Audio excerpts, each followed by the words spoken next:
ಬೆಳಗಾವಿ ಜಿಲ್ಲೆಯ ರಾಮದುರ್ಗ ತಾಲೂಕಿನ ಔರದಿ ಗ್ರಾಮದಲ್ಲಿ ಗುಡಿಯಮ್ಮ ದೇವಿಯ ದೇವಸ್ಥಾನದಲ್ಲಿ ಪವಾಡ. ರಾಮದುರ್ಗ ತಾಲೂಕಿನ ಔರದಿ ಗ್ರಾಮದಲ್ಲಿ ನೂರಾರು ವರ್ಷಗಳ ಹಿಂದೆ ಮಲಪ್ರಭಾ ನದಿಗೆ ಪ್ರವಾಹ ಬಂದಂತ ಸಂದರ್ಭದಲ್ಲಿ ಪವಾಡ ಪುರುಷ ಲೀಲಾಯೋಗಿ ಶ್ರೀ ಫಲಹಾರ ಶಿವಯೋಗಿಗಳು ಕಂಬಳಿಯನ್ನು ಮಲಪ್ರಭಾ ನದಿಯಲ್ಲಿ ಹಾಸಿ ಅದರ ಮೇಲೆ ಕುಳಿತು ಕಾಕನೂರು ಗ್ರಾಮಕ್ಕೆ ತಮ್ಮ ಪ್ರಯಾಣ ಬೆಳೆಸಿದ್ದರು ಎಂಬ ಇತಿಹಾಸ ಇನ್ನೂ ಉಳಿದಿದೆ. ಇದೇ ಔರದಿ ಗ್ರಾಮ ಪಂಚಾಯಿತಿ ಎದುರಿನಲ್ಲಿರುವ ದಿವಂಗತ ತಿಪ್ಪಣ್ಣ ಮೂಟೆ ಇವರ ಮನೆಯ ಹಿಂದುಗಡೆ ಇರುವ ಜಮೀನಿನಲ್ಲಿ ಚಿಕ್ಕದಾದ ಒಂದು ದೇವಸ್ಥಾನವಿದೆ. ಆ ದೇವಸ್ಥಾನವು ನೂರಾರು ವರ್ಷಗಳ ಕಾಲದ ಹಿಂದೆಯೂ ಈ ಗುಡಿಯಮ್ಮ ದೇವಸ್ಥಾನ ಇತ್ತು ಎಂದು ಇಲ್ಲಿನ ಭಕ್ತಾದಿಗಳು ಹೇಳುತ್ತಿದ್ದಾರೆ. ಇನ್ನು ಈ ದೇವಸ್ಥಾನದ ಗರ್ಭಗುಡಿಯಲ್ಲಿ ಜಡಿ ಆಕಾರದ ನವಿಲುಗರಿ ತರಹ ಬಳ್ಳಿ ಹರಡುತ್ತಿದೆ. ಇದು ಗುಡಿಯಮ್ಮ ದೇವಿಯ ಪವಾಡ ಎಂದು ಹೇಳಲಾಗುತ್ತಿದೆ. ಇನ್ನು ಕಳೆದ 2-3 ತಿಂಗಳುಗಳಿಂದ ಈ ಜಡಿ ತರಹ ಬೆಳೆಯುತ್ತಿದ್ದು ಈ ದೇವಸ್ಥಾನದಲ್ಲಿ ಪ್ರತಿ ತಿಂಗಳು ದೇವಿಯ ವಾಕ್ಯವನ್ನು ಹೇಳಲಾಗುತ್ತಿದೆ. ಇನ್ನು ಈ ದೇವಸ್ಥಾನಕ್ಕೆ ಕರ್ನಾಟಕದ ವಿವಿಧ ಜಿಲ್ಲೆಗಳಿಂದ ಅಮಾವಾಸ್ಯೆಗೊಮ್ಮೆ ನೂರಾರು ಭಕ್ತಾದಿಗಳು ತಮಗೆ ವಿವಿಧ ಕಾಯಿಲೆಗಳು ಸೇರಿದಂತೆ ಮಕ್ಕಳ ವಿದ್ಯಾಭ್ಯಾಸ, ಮನೆಯಲ್ಲಿನ ತೊಂದರೆ ತಾಪತ್ರೆಗಳನ್ನು ಕಳೆದುಕೊಳ್ಳಲು ಈ ಗುಡಿಯಮ್ಮ ದೇವಿಯ ದೇವಸ್ಥಾನಕ್ಕೆ ಆಗಮಿಸುತ್ತಿರುವುದು ವಿಶೇಷ.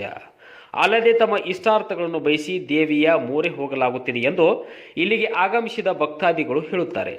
ಇನ್ನು ಈ ಗುಡಿಯಮ್ಮ ದೇವಿಯ ಜೀರ್ಣೋದ್ಧಾರಕ್ಕಾಗಿ ಹಲವಾರು ಭಕ್ತಾದಿಗಳು ಈಗಾಗಲೇ ಹಣ ಸಂಗ್ರಹ ಮಾಡಿ ದೇವಿ ದೇವಸ್ಥಾನವನ್ನು ಅಭಿವೃದ್ಧಿ ಮಾಡುತ್ತೇವೆಂದು ಇಲ್ಲಿಗೆ ಆಗಮಿಸಿದ ಭಕ್ತರು ಹೇಳುತ್ತಾರೆ.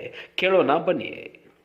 ಇವು 2 ತಿಂಗಳ ಇತ್ತೀಚೆಗೆ ರೀ ಆಗಿದ್ದು. ಇದು ಏನು ಕಾರಣ ಅಂತ ಕೇಳಿದರೆ, ಅಮ್ಮ ಹೇಳ್ತಿದ್ಲು ಪ್ರತಿಯೊಂದು ನುಡಿ ಒಳಗೂ ಪ್ರತಿಯೊಂದು ಅಮಾವಾಸ್ಯೆ ಅಂತಕ್ಕಂಥದ್ದು ಇದ್ದಾಗ ಏನು ಹೇಳ್ತಿದ್ಲು ಅಂತಂದರೆ, ಇಲ್ಲಿ ಒಂದು ಪವಾಡ ಮಾಡ್ತೀನಿ, ಒಂದು ಪವಾಡ ಮಾಡ್ತಿದ್ದಿ ಎಂಥದ್ದು ಅಂತಕ್ಕಂಥದ್ದು ನಾವು ಕೇಳಿದಾಗ ಏನು ಹೇಳ್ತಿರ್ಕಿಲ್ಲ. ನಾ ಕಣ್ಣಿಲ್ಲೇ ನೋಡ್ಬೇಕು ಇಲ್ಲಿ ಒಂದು ಈ ಸ್ಥಾನ, ಇವತ್ತು ಈ ಸ್ಥಾನದೊಳಗೆ ನಾನು ನಿಲ್ದೇನಂತಂದ್ರೆ ಇಲ್ಲಿ ಒಂದು ಪವಾಡ ಅಂತಕ್ಕಂಥದ್ದು ನೋಡಿ ಭಕ್ತರು ಇನ್ನೂ ಒಂದು ಹೆಚ್ಚಿನ ಪ್ರಮಾಣವಾಗಿ ಭಕ್ತಿ ಅಂತಕ್ಕಂಥದ್ದು ಇಡಬೇಕು ಅಂತಕ್ಕಂಥದ್ದು ಒಂದು ಹೇಳ್ತಿದ್ಲು. ಅದೇ ಥರನಾಗಿ ಇವತ್ತು ಇವು ಜಡಿ ಅಂತಕ್ಕಂಥವು, ಅಮ್ಮನ ಜಡಿ ಅಂತಕ್ಕಂಥದ್ದು ಇನ್ನೂ ಕೂಡ ಇದನ್ನು ಬಿಟ್ಟರೆ ಇನ್ನೂ 5 ತಿಂಗಳು ಅಥವಾ 6 ತಿಂಗಳಿಂದ ಮುಂಚೆ ಇವು ಏನೂ ಇರಾಕಿಲ್ಲ ಸರ್.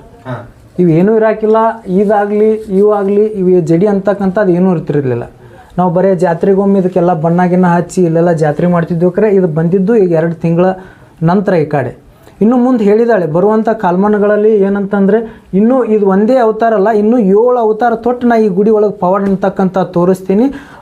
ಈ ಪವಾಡ ಅಂತಕ್ಕಂಥದ್ದು ಇಡೀ ಊರು ಮಂದಿಗೆ ಗೊತ್ತಾಗಬೇಕು, ಇಡೀ ಒಂದು ಜಗತ್ತಿಗೆ ಗೊತ್ತಾಗಬೇಕು. ಅಂದರೆ ಜಗತ್ತಂದ್ರೆ ನಮ್ಮ ಒಂದು ಸುತ್ತ ಹಳ್ಳಿ ಅಂತಕ್ಕಂಥಕ್ಕೆ ಈ ಪವಾಡಗಳ ನೋಡಬೇಕು. ಈ ಪವಾಡ ಇನ್ನೂ 7 ಪಟ್ಟು ಜಾಸ್ತಿ ಅಂತಕ್ಕಂಥದ್ದು ಮಾಡ್ತೀನಿ ಅಂತಕ್ಕಂಥದ್ದು ಅಮ್ಮ ಗುಡಿಯಮ್ಮ ದೇವಿ ಹೇಳಿದಾಳ್ರಿ. ಬಟ್ ಮುಂದೆ ಏನೇನು ಪವಾಡ ಮಾಡ್ತಾಳೆ ಅಂತಕ್ಕಂಥದ್ದು, ಈ ಜಡಿ ಅಂತಕ್ಕಂಥದ್ದು ಅಮ್ಮನ ಒಂದು ಪವಾಡ ರೀ, ಅದೊಂದು ಶಕ್ತಿ ಅಂತಕ್ಕಂಥದ್ದು, ಮಾಯ ರೂಪದ ಶಕ್ತಿ ರೀ ಅದು ಅಮ್ಮಂದು. ಇಷ್ಟ ಹೇಳಕ್ಕೆ ಬಯಸ್ತೀನಿ ರೀ. ಯಾಕಂದ್ರೆ ಈ ಪವಾಡ ಅಂತಕ್ಕಂಥದ್ದು ವಿಸ್ತರಣೆವಾಗಿ ಹೇಳ್ಬೇಕಂದ್ರೆ ಅದೊಂದು ಅಮ್ಮನ ಜಡಿ ರೀ, ಅದೊಂದು ಶಕ್ತಿ, ಮಾಯ ರೂಪದ ಶಕ್ತಿ ಅಂತಕ್ಕಂಥದ್ದು ಹೇಳಕ್ಕೆ ಇಷ್ಟಪಡ್ತೀನಿ ರೀ. ದೇವಿ ಪವಾಡ ರೀ. ಹಾಂ ರೀ. ನಾನು ಇಲ್ಲಿಗೆ ಬರಾಕತ್ತು 10 ವರ್ಷ ಆತು ರೀ. ಇಲ್ಲಿಗೆ ಅಮ್ಮನ ನನಗೆ 1 ವರ್ಷ ತನಕ ಆರಾಮಿದ್ದಿದ್ದಿಲ್ಲ ರೀ. ನನಗೆ 1 ವರ್ಷ ತನಕ ಆರಾಮಿಲ್ಲ ಅಂತಂದ್ರೆ ನಾನು ಭಾಳ ಗೋಳಾಡ್ತಿದ್ದೆ ರೀ. ನನಗೆ ಭಾಳ ತ್ರಾಸಿತ್ತು ರೀ. ನನಗೆ ಇಡೀ ಶರೀರ ಬರ್ತಿತ್ತು ರೀ. ನನಗೆ ನಮ್ಮ ತಾಯಿ ಭಾಳ ಗೋಳಾಡ್ತಿದ್ದಳ್ರಿ. ಇಲ್ಲಿ ಹೊಲಕ್ಕೆ ಒಂದು ದಿವಸ ಬಂದಾಗ ನಮ್ಮವ್ವ, ನನ್ನ ಮಗಳಿಗೆ ಹಿಂಗಾಗೈತಿ, ಸತ್ರ ಸಾಯ್ಲಿ ಇದ್ರೆ ಇರಲಿ ಅಂತಂದು ಇಲ್ಲಿ ಅಮ್ಮರ ಮುಂದೆ, ಅಜ್ಜಾರ ಮುಂದೆ ಹೇಳಿದಳ್ರಿ. ಅವಾಗ ಅಮ್ಮಗೆ ಬರತ್ತೇನೆ ರೀ. 10 ವರ್ಷ ಆತು. ಅಮ್ಮನ ಬಾಯಿ ಬಂದು 10 ವರ್ಷ ಆತು. ನಾ ಇಲ್ಲಿ ಬರಾಕತ್ತೂ 10 ವರ್ಷ ಆತು. ನನಗೆ ಎಂಥ ಮೇಲೆ ಪೆಟ್ಟು ಬಂದ್ರೂ ಅಮ್ಮನ ಹೋಳು ಮಾಡ್ತಾಳೆ. ನಾನು ಅಮಾಸೆ ಒಟ್ಟ ತಪ್ಪೋದಿಲ್ಲ ರೀ ಇಲ್ಲಿಗೆ ಬರೋದು. ನನ್ನ ಎಲ್ಲ ಪರಿಹಾರ ಮಾಡ್ಯಾಡ್ರಿ ಅಮ್ಮನ ಭಾಳ ನೆಂಬೇನಿ ರೀ ನಾನು. ಅಮ್ಮನ್ಲಿಂತ್ರ ನನಗೆಲ್ಲ ಒಳ್ಳೇದು. ಇದು ಗುಡಿಯಮ್ಮ ದೇವಿ ಅಂತ ಹೇಳ್ರಿ. ನಾನು 10 ವರ್ಷ ಆತ್ರಿ ಇಲ್ಲಿ. ಅಮ್ಮನ ಬಾಯಿ ಬಂದ ತಕ್ಷಣ ಅದ ವರ್ಷ ಬರತ್ತೇನೆ ರೀ ನಾನು ಇಲ್ಲಿ. ಈ ಗುಡಿಯಮ್ಮ ರೀ. ಗುಡಿಯಮ್ಮ ಮೊದಲ ಆಕಿ ಅಮ್ಮ ಹಂಗೆ ಸ್ಥಾಪನಾ ಐತ್ರಿ ಅಮ್ಮಂದು. ಆಕಿ ಯಾರಿಗೂ ಗದ್ದಿಗೆ ಆಗೋದು ಇದ್ದಿದ್ದಿಲ್ಲ ರೀ ಅಮ್ಮಾಗ. ಈಗ 10 ವರ್ಷದಿಂದ ಇಲ್ಲಿ ನಮ್ಮ ಅಮ್ಮಾರಿಗೆ ವಾಸವಾಗ್ಯಾರ ರೀ ಅವ್ರ ಅಮ್ಮಾರ.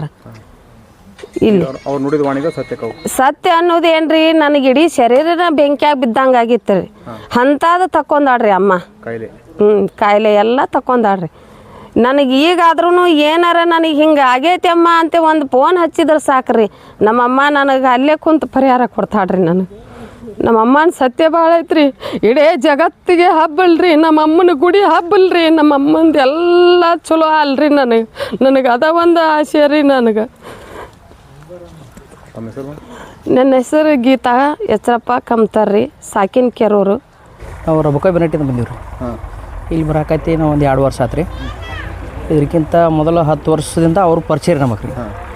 ಯಾಕಪ್ಪ ಅಂತಂದ್ರೆ ಇವು ಗುಡಿದೇವಿ ಮತ್ತು ಮಾಳಿಂಗರಾಯ ಬೀರದೇವ್ರು ಇವ್ರು ಮೂರು ಮಂದಿ ಅಕ್ಕ ತಮ್ಮ ಅಣ್ಣ ತಂಗಿ ಇದ್ದಂಗೆ ರೀ ಇವರು. ಆ ಸಂಪ್ರದಾಯದಿಂದ ಇವರು ನಮಗೆಲ್ಲ ಪರಿಚಯ ರೀ. ಈಗ 2 ವರ್ಷ ಆತು ಏನು ಬರಾಕತ್ತೀವಿ ರೀ.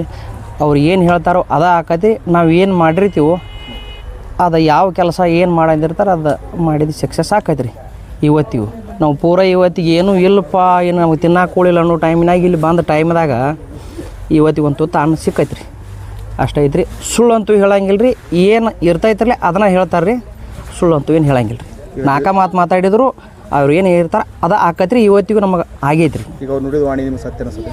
100ಕ್ಕೆ 100 ನಮ್ಮ ಇಲ್ಲಿ ಒಟ್ಟು ಹೆಂಗಪ್ಪ ಅಂದ್ರೆ ನಂಬಿಕೆಯಿಂದ ಯಾರು ನಡೀತಾರೆ ರೀ, ಮತ್ತು ನಂಬಿಕೆಯಿಂದ ಯಾರು ಭಕ್ತಿ ಅಥವಾ ಇಲ್ಲಿ ಬರ್ಲಿಕ್ಕಂದ್ರೂ ಅವ್ರ ಹೆಸರು ಕೂತಲ್ಲೇ ನಾವು ನೆನೆಸಿದ್ರು ಸಹಿತ ಅವು ಏನು ಕೆಲಸ ಆಗ್ಬೇಕಾಗಿರ್ತಾವೆ ಅವು ಕೆಲಸ ಆಗ್ತಾವ್ರಿ. ನಮಗೆ ಆಗ್ಯಾವ್ರಿ. ಶ್ರೀಶೈಲ ಮುಪ್ಪಾರ ಅಂತೇಳಿ ರಬಕಾಯಿ ಬನಟ್ಟಿ ರೀ. ಗುಡಿಯಮ್ಮ ದೇವಿ ದೇವಸ್ಥಾನ ಎಷ್ಟು ದಿವಸದಿಂದ ನಡೀತೈತಿ ಪವಾಡ? ಇದು ಒಂದು 10 ವರ್ಷದಿಂದ ನಡೀತೈತೆ ರೀ ಪವಾಡ ಇಲ್ಲಿ. ಮತ್ತು ಇದು ಗುಡಿ ಒಂದು 150 ವರ್ಷದ ಮ್ಯಾಗಿನ ದೇವಸ್ಥಾನ ರೀ ಇದು. ಈಗ ಬರಬರ್ತಾನೆ ದೇವಿ ಅವತಾರ ತಾಳ್ಕೊಂತನ ಬಂದಾಡ್ರಿ. ಇತ್ತಿತ್ಲಾಗ ಪಬ್ಲಿಕ್ಕಿಗೆ ಭಾಳ ಮಾಡ್ತಾರೆ. ಈ ದೇವಸ್ಥಾನದಿಂದ ಎಲ್ಲೆಲ್ಲಿ ಮಂದಿ ಬರ್ತಾರೆ?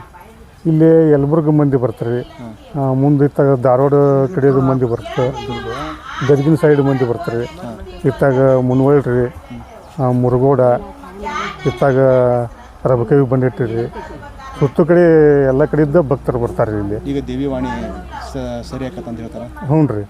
ಅವ್ರು ಇಲ್ಲಿ ಭಕ್ತರು ಬಂದಾರ್ರಿ, ಅವ್ರ ಬಾಯಿಲೇನ ಕೇಳ್ಕೊರಿ.